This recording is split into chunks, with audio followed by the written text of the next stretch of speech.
Welcome back, everyone. So today we're going to talk about positional principles. I use mainly for the inspiration this book. It's a positional chess handbook. Now, the structure of the video is going to be piece activity first, then pawn structure, later controlling strategy, and last tactical considerations. So, okay, sit back and let's start with this one. Let's start with piece activity. This refers to how effectively your pieces control the board and contribute to your strategy. If I can leave you with 1 week to focus on this week, is to improve your worst piece.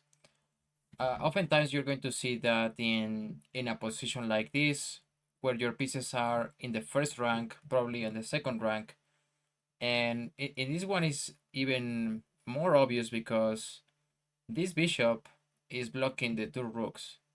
So yeah, how can you get this bishop to be in a better diagonal? It's not doing much in this square. So now you can play bishop c2. Once the queen moves, you go here, and now you prepare for a bishop a2. So now you're looking at a much better diagonal. So improve your worst piece. Okay, can you spot here what is the worst piece for black in the position? I was playing this game just like 2 hours ago, and I was like, okay, I'm going to just improve my pieces. This bishop, maybe you can move it here, but that will worsen your position. Probably here is a kind of good-ish square, but I just went here, bishop e6. So the idea behind it is that I am controlling key squares, and yeah, I am also supporting this pawn. A good bishop versus a bad knight. How do we know that our bishop is better? The position is open. That will be the first thing to look for. The opponent's knight is restricted. In this case, this knight doesn't have many moves. And the opponent's pawns are on the same color as the bishop, and therefore can become the target of an attack. In this example, the position is not so open, and at the same time, white's knight is not active. So we can target these 3 pawns with our light square bishop, right? We don't want to trade the knight for the bishop in this case. So the first thing we play a5, and after after a few moves, then you're gonna target this pawn with your bishop, and now black is much better. Okay, who do you think is better in this position? If we only count material, we have 5 versus 5 pawns, and bishop and rook versus rook and knight. That is about equal position. But even if the computer thinks that this is better for white, a slight advantage, the position is open. The opponent's knight is restricted, and the opponent's pawns are on the same color as the bishop. Not all of them, but we can target some pawns with our bishop. So yeah, this is a winning position, and at least white can never lose this one with perfect play. Never trade a good knight for a bad bishop. So how do we know that our knight is better? The first thing is we look for a close position, which is this case. The position is blocked with many pawns. Then this bishop cannot really travel, and it can also not target any pawns, at least not on this side of the board. And it will be hard to target any it will take forever to target. Maybe this one is the only pawn that can be targeted. And second, we can get an outpost with our knight. So I guess that will be possible in this position, maybe not in immediate. And then we can target the opponent's pawn. It might become a weakness, so we can take advantage of this situation. The same situation here, where the knight is better. If we check this is a close position, these pawns don't have anywhere to go. Now, there is an outpost availability. So what I'm going to try to do is get an outpost with a knight. It's not really an outpost, but it will be an exchange. So if something like this happens, sorry, I take with the knight, they take back with the bishop, and now the king is out of tempo, and I will start gobbling these pawns. avoid bad bishops. So is that like an evil bishop? So no, it means a block bishop that is being restricted by their own pawns. In this case, the bishop on b7 doesn't have any squares to travel, at least not in this diagonal, as opposed to the bishop on d6, which can travel and maybe you can trade it. But yeah, this one is controlling a lot of squares, and yeah, this one is a bad bishop. I thought you might appreciate this exercise. So if you take a look at the position, it looks like black is in big trouble because these two pawns are connected and we have the same color complex of the bishops. So we are taught in school that if you want to draw the game, then you have a better chance when these two bishops are opposite colors. However, this is a positional draw if you find the right move. And you can pause the video now. So the best move is to go e2. That is the drawing chance. If the king moves, maybe trying to promote these pawns, now you can actually give up the bishop once they take. Now this is a draw, which is crazy, but if this were happening on this side of the board, the bishop can give a check and then you can never come back. But in this position with black, you just keep repeating this move and it doesn't matter what happens.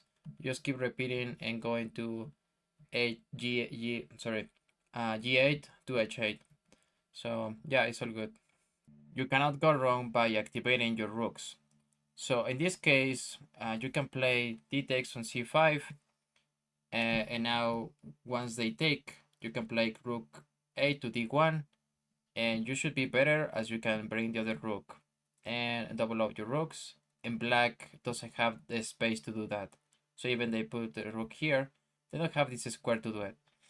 So that's one line you can go for, but so let's say you don't take here with white. Instead, you bring your rook first, rook a to d1, and now if they take, you can take back, and there is no way to defend this pawn. What do you do when the position is already open and your rooks are already, this one is already on an open file? So one thing, you don't have to take, you shouldn't rush in and take here. What you want to do at the end of the line is to keep control over the d file, right? So you can actually target this rook by playing bishop to a5. Now if they move here, yeah, you can trade, and once they take back with the queen, you can play rook d1 again, and you're controlling this file with the bishop and the rook. So look for other ways to control the same file and possibly target the rooks. Now the second section, which is going to be pawn structure and pawn play. In this one, open positions are going to benefit tactical players. Open positions are characterized by having a lot of space in between pieces. And so in this position, I am playing black. I am down 3 pawns. So if you count, white has 6 pawns, and I have 3. However, the position is about equal.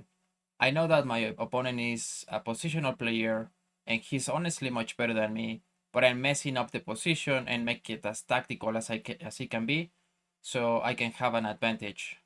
Close positions benefit positional players. Here you don't have a lot of chances or tactical opportunities, and you're going to do a lot more maneuvering. So here you want to find the weakness, which is the backwards pawn on d4, and now to do that you maneuver the bishop to d8 and then to f6. So now you're targeting this pawn. Okay, here. Blockade. So the whole point of a blockade is to prevent a pawn break. You don't want to see e5. Now the best piece to blockade is the knight. So here you can go e5, and now it's not only a blockade, but black is gonna have a hard time playing in this position because they cannot trade, they cannot take here, and now you have a beautiful outpost for the knight. Okay, other example of a blockade. Here, first we trade bishops. Now, find a move.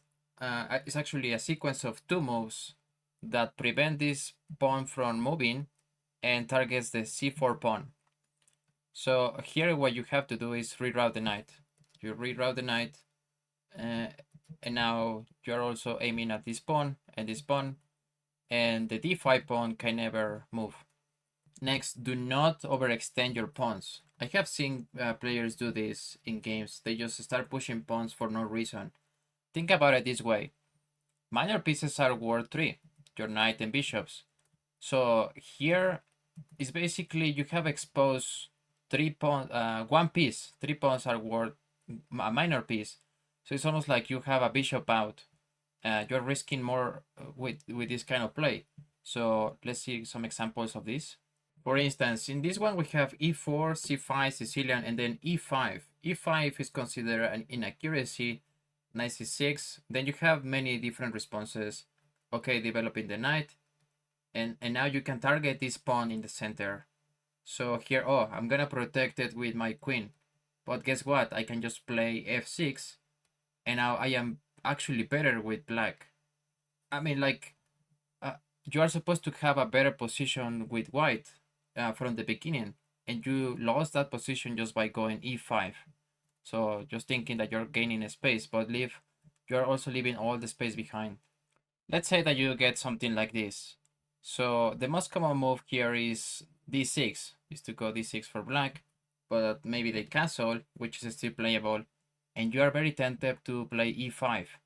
That would be a mistake, and there are ways to punish this.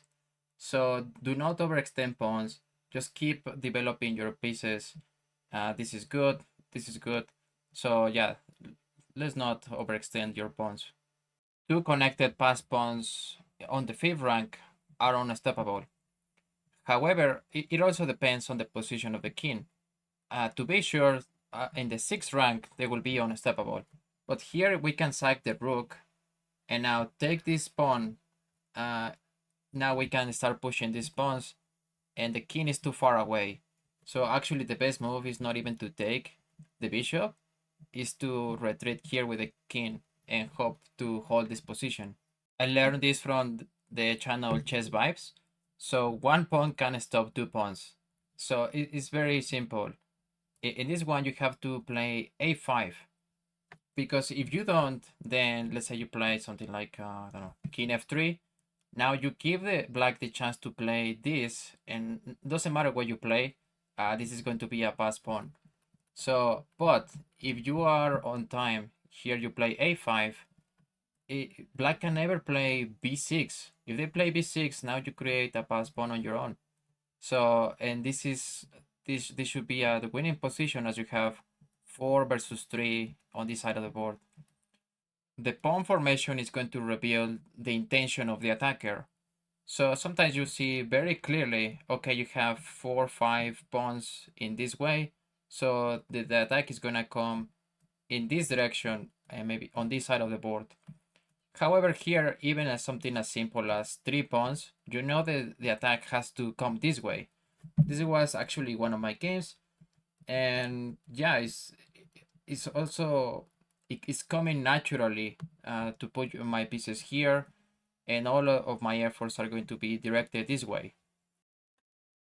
Isolated pawns can be excellent targets. In this position, white doesn't have many moves. So the problem is, at least for white, this pawn is not going anywhere. So you can even start targeting other pieces, like the knight on e3. And now, after this is gonna be very difficult to defend. So double isolated pawns can be even better targets. Here I don't even have to think too much about my moves. I'm gonna start targeting these pawns, and there is no real defense for them. So yeah, also look, if you can create, if you can cause these structures to happen, yeah, that will be very easy for you to play. So here I am even going to pin the knight.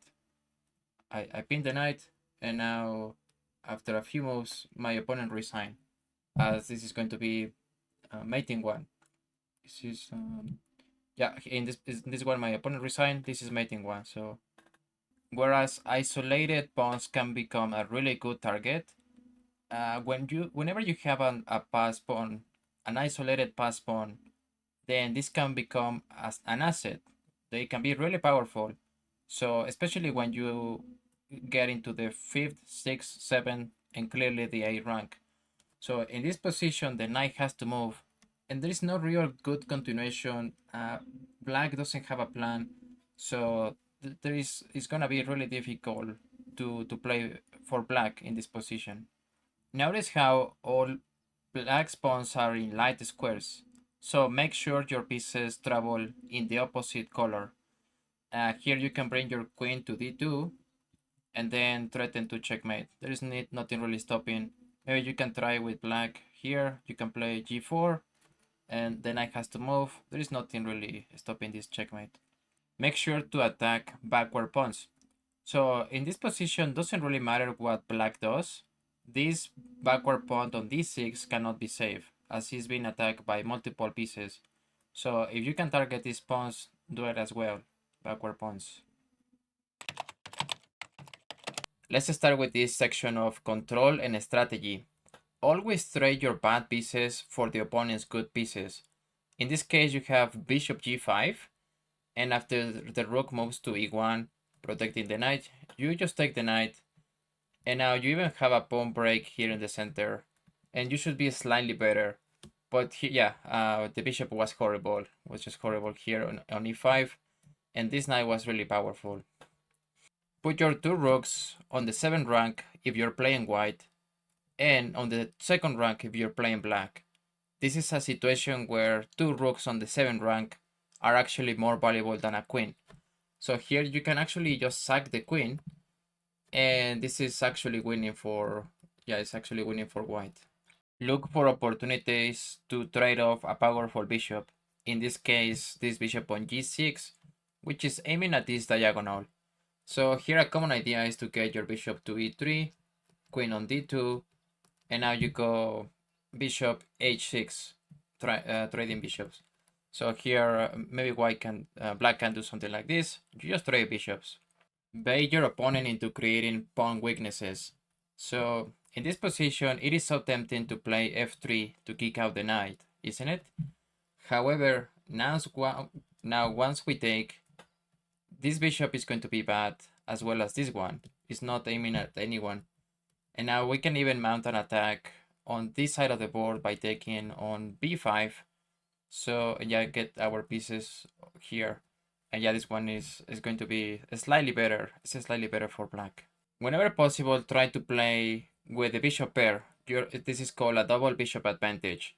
So the opponent has a bishop and a knight, or two knights, and you have the bishop pair. Feel free to pause the video on this one. How can you force the bishop to be off the board? Now you can find knight c3. You're hitting the queen. So if the queen moves, anything else will significantly worsen the position. Anything else than taking with the bishop, now you take back, and you have a slight advantage with black. It cannot be overstated the importance of having an outpost. So to define it shortly, an outpost is the piece in the opponent's territory. In this case, anything on the 5th, 6th, 7th, 8th rank. Sometimes the 4th rank also qualifies as an outpost. And it can be in an open file or a semi-open file protected by a pawn. In this case, we have two pawns protecting the knight, and the knight is covering all of these squares. And they say is sometimes an outpost can be worth a rook. So maybe this one is worth a rook. So the other characteristic is this outpost cannot be challenged or removed by any other piece. So here you would never be able to remove this knight. So in this one, we also have an outpost with this bishop on d6, but can you name and can you say exactly why this is a more powerful outpost than this bishop? So there are three characteristics. This bishop is harder to attack, for one. Then is blocking a rook. So if we move the queen, is also blocking this rook. And third is closer to the black's king. This one we have, I don't know, like 3 squares. And this one is one, two, three, 4 squares away from the king. So that's why this bishop is more powerful of an outpost than this black bishop. Alright, opposite side castling is going to significantly worsen the position in some occasions, but at the very least, it's going to make the position riskier. So in this case, I was playing white and my opponent castled the opposite way, long castle. I was like, okay, the plan is easy for me. You know what? I'm gonna start this pawn storm on this side of the board. And yeah, I don't even have to think or process too much. So I'm gonna skip ahead and I will show you the last move. Okay, the second to last move. Here we have mating 1. Pause the video. Can you find mating 1? It was a rapid game. Also, my queen is hanging, but you have tactics, and you have mating 1. Okay, I hope you see this. The move. The move is the knight. You just move the knight to d7, and the king doesn't have any squares to go. Playing with double pawns is not the end of the world. So here we have the choice of taking with the queen, but instead we can decide to open up the position, and then we will be able to control this diagonal, as well as the g file with our rook. And yeah, we're much better with black. For our last section, we're going to take a look at forks, pins, and discover attacks. So this can be a video in and of itself, but yeah, these tactical considerations can change the nature of the position. So in this one, it's a simple example. It's a 2-mover. So first you take the rook here. Once the king takes, now you fork the rook and the king. So okay, that one is easy. Now this is also a fun example of a pin. The rook is pinned to the queen, but we cannot just go rook c1. We have to prepare that move. So in order to do that, we hit the queen with f4. Now the queen goes to g7. We take the knight. Which was the other defender of the rook. Now we play king f2. We bring the king, and now the queen is threatening to play h4. So we block it with g3. They're gonna play g5, and now we come to rook c1. So if this happens, now we still have an advantage we can take with the queen. So yeah, you have to prepare that move, and not everything is going to be as obvious. I want you to pause the video on this one. So here you're punishing the queen for being out so early. We're looking for a discover attack. So here you can play d5. d5 hits the bishop and hits the queen at the same time. You can punish your opponent's mistakes by looking for tactical opportunities. So in this example, the opponent hasn't castled yet, and they play bishop g4, which is an inaccuracy, not a huge mistake. But now you have the opportunity to play e5 with white. If they play d5, threatening to take, now you take the knight. If they take, you take again. So you have 1-2 pieces. Now the only move that holds the position is to take back on e5. Now you can take this pawn, the f7 pawn, which is normally weak. And now if they take back, you are forking the king and the bishop. So they cannot take back. They have to move. And now you just bring your bishop back, and the nature of the position has changed. Let's see some examples of positional sacrifices. So in this one, you can play d5. d5 is going to do many jobs. So what you want to do is exchange bishops, right? So once they take, now this king is going to be weak. Now it's going to free the d4 square for the knight to jump in, and it will also create a pawn majority on the queen side. So yeah, this is amazing. You can also get rid of the most useful defender in the position out of the way.